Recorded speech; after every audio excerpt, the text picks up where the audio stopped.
Dante on a right-hand dribble. Cross-court pass to Hood. Swings it up to Ingles. Drives with the left hand. Flares to the corner to Exum. Dante drives into the teeth of the defense. Lobs to Rudy at the rim. Slam dunk. Oh, my goodness, they're good. The Jazz are up 30 on Charlotte with 5:41 left in the second. This is Dante Exum. We are ready to tip it off. Are you? Let's do this. Won't be that easy tonight. Washington's flat out good. We'll write that down. Plus, look at the NBA 5. What defensive metrics are worth anything? And a deep dig on Rodney Hood and Dante Exum and the way they're playing basketball right now. That's all coming up on today's edition of Tip Off. Pow. Good morning, or whenever it is you might be listening to this. Maybe it's Saturday. You're mowing the lawn, as they've warmed up enough around here.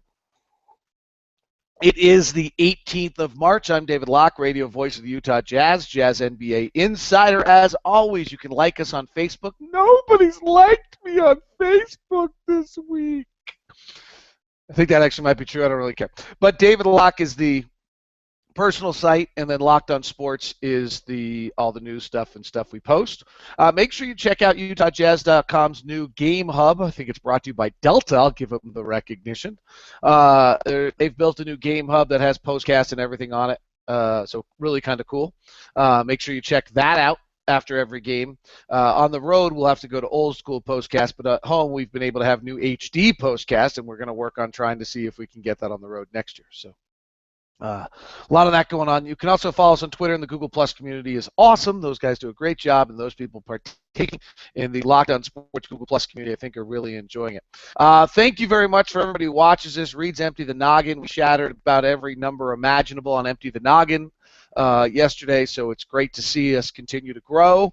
I haven't heard about the postcast numbers. I know the tip-off numbers continue to grow and are great. So thank you very much. If you do get a chance, it's important for us if you place 5 stars down on iTunes, Stitcher, write a short little review. The dude's a freak, but it's worth watching. Something like that. His hair is really bad if he showers in the morning. So whatever it might be, feel free to grab that. I really, really would appreciate it. I mentioned it yesterday, Leap and Leaners and Low Tops is coming. I think it's coming April 2nd, that Thursday. It's a great event. It's a little pricey, but it's a charity event, and there's super auction items, and you interact with all of the more than the auction items. I didn't sell it very well yesterday. So half the court is out. The players are out. If you bring your kids or bring yourself, you'll interact with every player. You can get every player's autograph, picture with every player. They have photo booths, free throw shooting contests. Your kids get certificates if they beat somebody in free throws. I will share with you that it is my daughter's singularly most favorite day of the year. She's my date. My wife isn't interested in being my date, which is a bigger issue. So my daughter comes and joins me for that one. So if you have a chance, if you have the wherewithal, it's not cheap, but I would tell you, if you're going to spend the money, that one's worth it. If that's money you can spend and you're debating it, it's definitely worth it. Great event. Leap and Leaners and Low Tops, so make sure you check that out. Fun event. Dress up nice and wear your shoes, and nice dinner, gourmet buffet dinner, and then is that an oxymoron? And then you get to interact and have and then there's a live auction. It's a good time. So that's out there. Let's get right to the show. It's time for the NBA 5. This is Rodney Hood, and you are Locked on Jazz. Thanks, Rodney. Some interesting stuff yesterday, both on and off the floor. Adidas announced that they are no longer going to bid for the NBA. So Under Armour and Nike will likely have some sort of a bidding war if they both participate. If one of them does not participate, that'll change that immensely. Between themselves to try to figure out who is the new apparel company for the NBA. So that's a pretty big deal, actually. That was, this is just another money-making thing. But the current deal ends up in the 2016-17 season. Nike or Adidas has been the cornerstone of it all. I think for about the last 11, 12 years with the NBA. Previous to that, there was possibly some Reeboks things. And you never know if there's some other company that's going to jump in. I mean, this is where kind of opens the door. If someone ever wants to try to change who they are, this would be the opportunity. So keep an eye on that. Adam Silver was in Indiana. I always watch what he says very closely. Once again, he talked about scheduling. He talked about reducing back-to-backs. I'll tell you this, I keep hearing, I've heard, and you listen to him, it's pretty clear we're going to start earlier and end later. And we'll have less back-to-backs. I think we're going to eliminate the 4 out of 5. That's where it seems to me that this is going. And we'll be curious to see whether or not it actually gets there in any way. The other one I heard the other day, and this was just heard, I don't actually know if it's totally true or not, was that the computer system is going to be, the scheduling is going to be done completely computerized, and the idea of one team having 18 back-to-backs and another having 15 or 21 is going to be gone. That they're going to stretch out the schedule, and then have a computer do it instead of Matt Wintick, probably with help of a computer model, and have it be much more equal than it has been in the past. So keep an eye on that. Serge Ibaka out 4 to 6 weeks. That playoff race sure gets interesting with that news. We don't know when Durant's coming back. They certainly are glad they've gotten Cantor, but on the other end, their defense right now in Oklahoma City with Cantor on the floor is a 107.8. With him off is a 101. Almost exactly the same and it was in Utah. Crazy final play of a game last night. I did not preview check this before, but I wanted to show it to you. If nothing else, it's such a great play. So let me see if I can pull this up for you. I have the screen share on. Last night, New Orleans playing Milwaukee with, and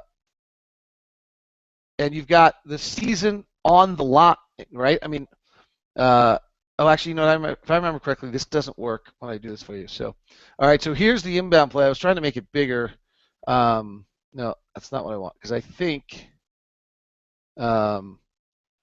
yeah, I think you end up not getting that if I do that. So here's the play. Let's see if I do this. There's what I was trying to get. All right, here we go. Here's this. This is a crazy play. It is. I'll let you watch one, so we'll see how it happens. It's very interesting with all the way everyone's switching here. So it's Pelicans 85, Bucks 84, 2.5 seconds left. Seems like a normal play. Look how open Ilyasova was, and he misses the shot. So how did it happen? Well, let's go back. The Pelicans are switching every pick, and the key is watch Zaza Pachulia right here and Omer Ashik. So, and it's hard to keep track of, but here we'll go. We'll do it right here. So we're in slow motion. This is a pretty awesome play. And the inbound's coming from Middleton on the left side for those of you on radio or audio. The first guy comes through off a Zaza pick, right? And they go under. Now, Ashik is supposed to switch at this point on Antetokounmpo. It's a one-point game. You've got to really watch him go into the basket. So if they're switching, the first switch should be made right there. Then it doesn't get made, so there's confusion. Now Zaza sets a pick on the second guy through, and if this switch is made, then whoever that is with a headband, might be Dante Cunningham, should switch again. Ashik should be on Antetokounmpo, but this guy then should be on the next guy through. But Cunningham and Ashik run into each other. This guy actually does a nice job of fighting through the pick. Then Zaza sets a pick on the next guy. So I guess he sets a pick on 3 guys, not 4. And because these 2 switches weren't made correctly, when Anthony Davis gets picked by Zaza, Ashik should have been on Antetokounmpo. He's not. Cunningham should have been on Bayless. He's not. Tyreek should have been the guy switching out here, but he's still on Bayless. And if you can run that play and get that, it's wide open. And it didn't work because you missed it. Memphis lost again last night. As I said yesterday, I think they're really in trouble. Bulls are getting healthy. They'll get Jimmy Butler and Josh Gibson back. I'd like to thank Austin Rivers, who is proving my point that your teammates don't matter. Austin Rivers is about a game or 2 away from playing the exact same amount of games for the Clippers as he did for New Orleans, and he's regressing right back to the mean. He is shooting 40% for the Clippers. He shot 39% for New Orleans. He shot 28% from 3 for New Orleans. He's shooting 28% from 3 for the Clippers. He's shooting more threes for the Clippers. His free throw shooting's actually gotten less good. But his general all-around performance is the exact same as it was the other ways. Since I've been using PAC a lot more, and PAC is my statistic on player points above average created. PAAC, points above average created. You take a player's 10 possessions they use on a given night, or 20, or how many ever they do, and compare how they use them to what a league average player would do, and you create a player's pack. And since I have been using pack, a lot of people have been asking me, what about a defensive version? I don't have one, and I don't think the box score can do it, and I think Synergy's terrible defensively. The main problem is because if you're playing defense correctly, and tonight John Wall drives by Trey Burke, and Rudy steps out and alters the shot, and therefore the Jazz go into full rotation, and it flips back out to Bradley Beal, and Gordon Hayward was actually guarding Paul Pierce, but now he rotates over onto Bradley Beal because of the rotation, and the shot is made by Beal. That's not really on Gordon. And the Synergy numbers and a lot of the stats view numbers have that on Gordon. And so I think that's a little bit of the problem, or a huge part of the problem with defense stats. I do think that defensive plus minus is the best there is. And it's interesting this year because DeMarcus Cousins is 2 in it, but defensive real plus minus I think is the best metric that's out there right now. Bogut is 1, Cousins is 2, Duncan is 3, Tony Allen is 4, Draymond Green is 5. Nurkic in Denver is 6. Kawhi Leonard is 7. Anthony Davis is 8. Andre Roberson is 9. And Chris Middleton is 10. Rudy Gobert is 11. So that's my viewpoint. I do think that's probably the best way to look at it that's out there. And you can also, I think also it's important that you occasionally look at it by position as well. So if you go grab the point guards and try to figure out who's the best defensive real plus minus point guard, ESPN, if you just search real plus minus, you'll get it.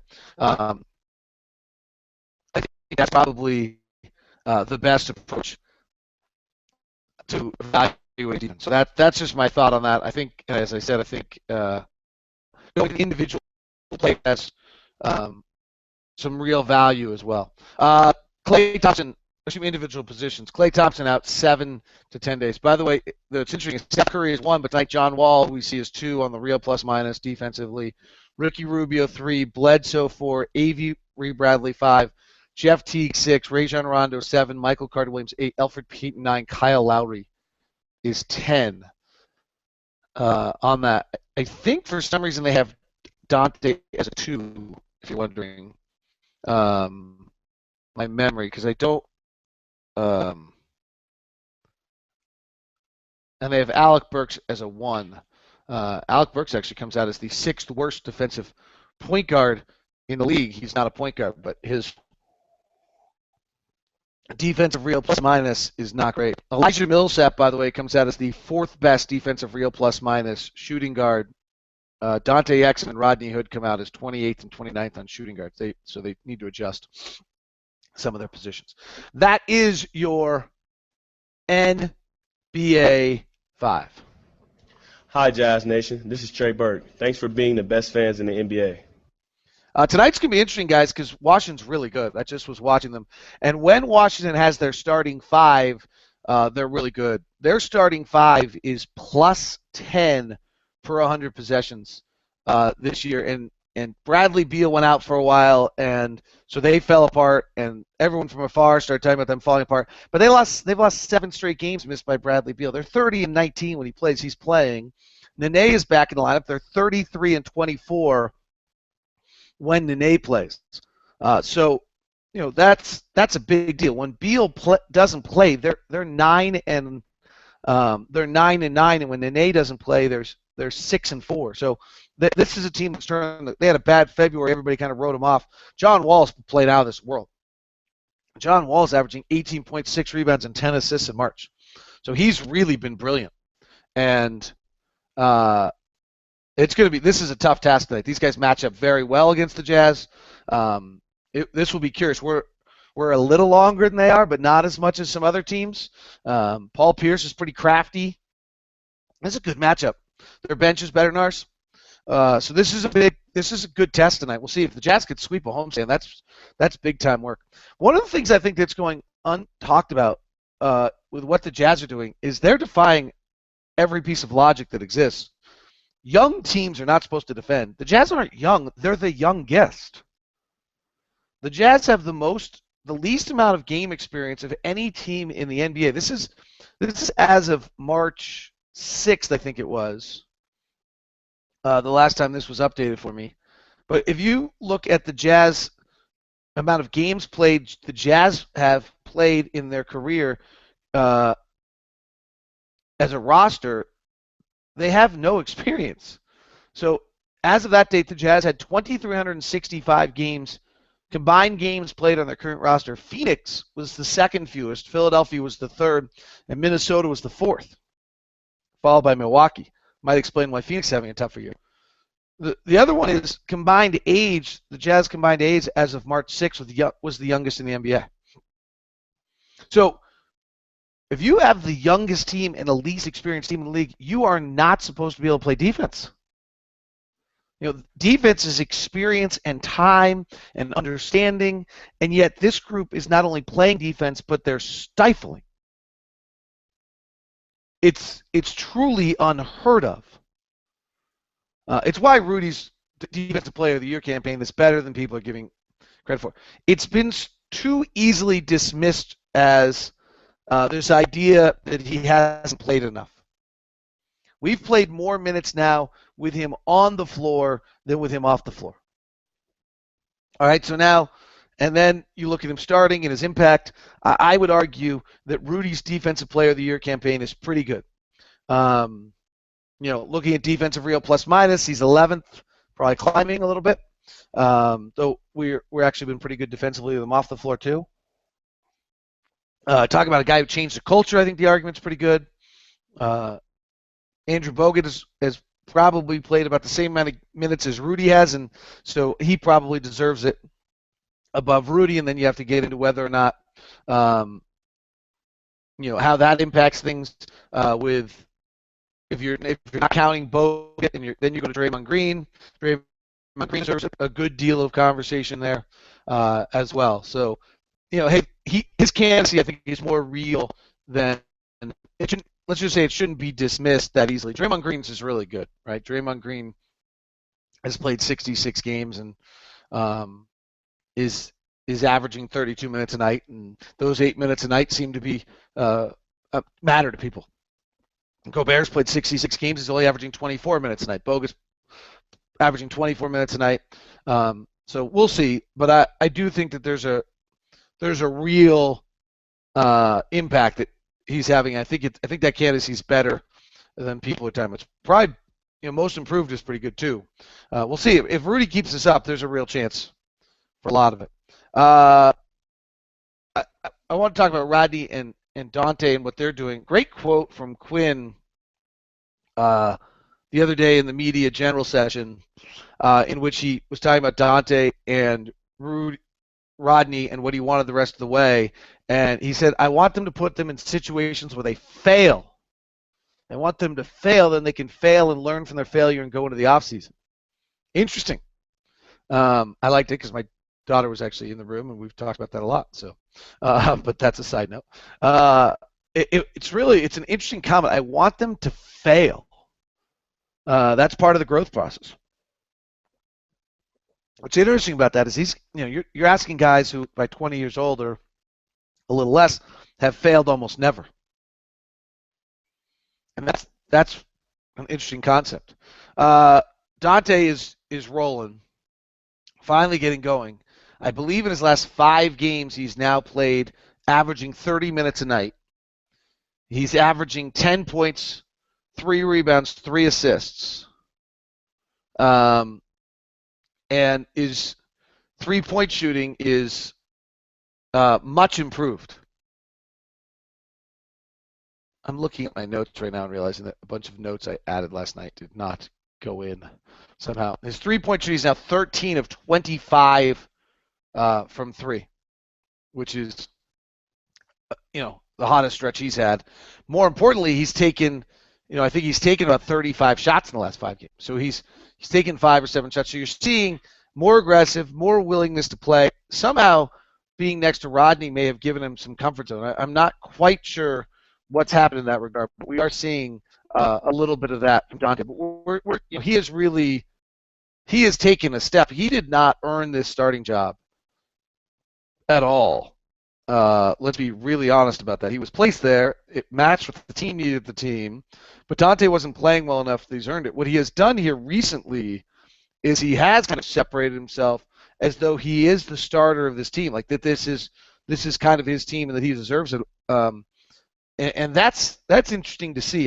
There's definitely a little bit of a different level to him since we've come back from that last East Coast road trip, maybe just getting his bearings and getting settled. I'm not sure. For Rodney, it's really obvious what he's doing, and the post All-Star break numbers are mammoth, and the numbers as a starter are mammoth, and he is showing. I think he's hot. I don't think this is who he is. No offense to Rodney, but I don't think he's a 50% three-point shooter. But since All-Star break, when healthy, really, I mean that's maybe the first time he's been relatively pain-free. He's shooting 51% from 3 and 49% from the field, and averaging 11 points a game. I'm not sure I believe that he's a 51% three-point shooter, but boy, if he could, we've seen how streaky he can be, and his legs get tired, and he's got a real jump shot. Some of those things are going to be a problem. But what I love is the amount of threes. I've talked about this all year long. The player that shoots 7 and 8 and 9 threes a game, that's an incredibly valuable player. And in the last 4 games, he's taken 24 threes in the last 4 games. That's 6 a game. If 6, 7 a game for him, that's an amazing asset for this team. And that's also why in those games he's piled up those points and averaging about 18 points a game. But can he be our Wesley Matthews? Can he be our guy shooting JJ Redick, shooting 6, 7 threes a game? It stretches everything out. It's highly efficient.